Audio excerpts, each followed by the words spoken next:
सबसे बड़ी फाउंडेशन हमारे संबंधों को अच्छा करने के लिए एक बिलीफ सिस्टम है और 5 बातें हैं जो हमने करनी है। अगर हम उस बिलीफ सिस्टम से शुरू करके उसकी फाउंडेशन रखकर और उन 5 बातों को पूरा करते हैं तो हम सचमुच अपनी दूरियों को घटा सकते हैं संबंधों में। In a nutshell I will say that कि जो भी हमारा बिलीफ है, अगर वह उसकी फाउंडेशन किसी भी संबंध की ये है, अगर क्या है कि कोई भी संबंध को हम ज़्यादा देर तक खुशी नहीं रख सकते अगर हम उसको मटेरियल पोजेशन के साथ खुश करने की कोशिश करते हैं। No material possession can make anyone happy for a longer period of time. ये हमें मान के चलना होगा। अगर हमारा ये बिलीफ है कि फीलिंग्स, सच्ची फीलिंग्स ही एक ऐसी बुनियाद है जिसके बेसिस में हम दूरियों को नज़दीकियों में बदल सकते हैं।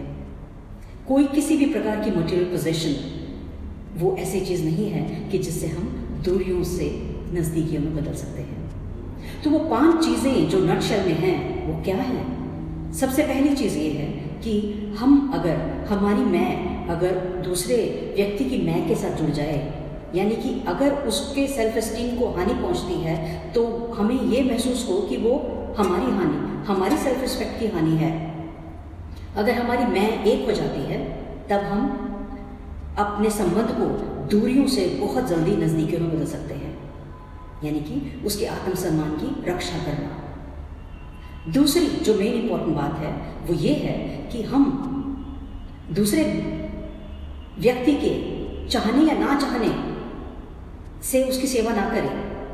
निराकांक्षित एक्सीडिंग एक्सपेक्टेशंस उसकी अगर सेवा करते हैं, यानी कि बिना कहे अगर हमें उसकी ज़रूरतों का या उसकी किसी प्रकार की सेवा अभाव का नज़र आता है या आप उपकार उनके जानकर उस सेवा को करते हैं, उपकृत महसूस करके उस सेवा को महसूस करते हैं और श्रद्धा के भाव से उस सेवा को जान पाते हैं, वो आँख पैदा कर सकते हैं जिससे आपको पता लगे कि मुझे इनके अंदर क्या गुण है और मुझे इनकी क्या सेवा करनी चाहिए।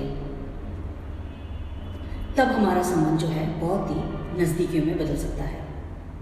दूरी और नज़दीकियाँ कम करने का तीसरा जो एक टूल है वो मैं ये कहूँगी कि आप उनकी कमियों के पीछे वाई जाने। कमियां सब में होती हैं कि उन्होंने अगर आपके साथ कोई व्यवहार किया तो वो क्यों किया। अगर उनके अंदर ये कमी है तो उसका क्यों निकालें। अगर आपका सच्चा संबंध है उसके साथ तो आपको क्यों फाइंड आउट करने में बहुत टाइम नहीं लगेगा, बहुत वक्त नहीं लगेगा और आपको जल्दी मालूम पड़ेगा कि ये ऐसा क्यों हुआ। चौथी जो मेन इंपॉर्टेंट बात है वो है प्रेइंग एक ऐसी अदृश्य शक्ति है कि जो इम्पॉसिबल को पॉसिबल कर देती है। प्रेइंग ऐसी शक्ति है कि जो एक ऐसी ऊर्जा पैदा करती है कि जिससे आप बस प्रे करते रहें और आप कुछ और मत करें। दिली भावों से अगर हम किसी के लिए मंगल कामना या अच्छे भावों से प्रे करते हैं अपने लिए और दूसरे के संबंध के लिए तो हमारा बहुत जल्दी संबंध अच्छा हो जाता है। दूरियां जो है नज़दीकियां में बदल जाती हैं। 5th, the most important part but not an end in itself is keeping the hope. Keeping the hope. Hope एक ऐसी जबरदस्त पॉजिटिविटी है, कैसी कि जो हर नेगेटिविटी पर पानी फेर देती है। होप एक ऐसी पॉजिटिविटी है कि जो हर नेगेटिविटी पर पानी फेर देती है। होप कभी ना छोड़े। So let's hope that our relationships get better and better day by day.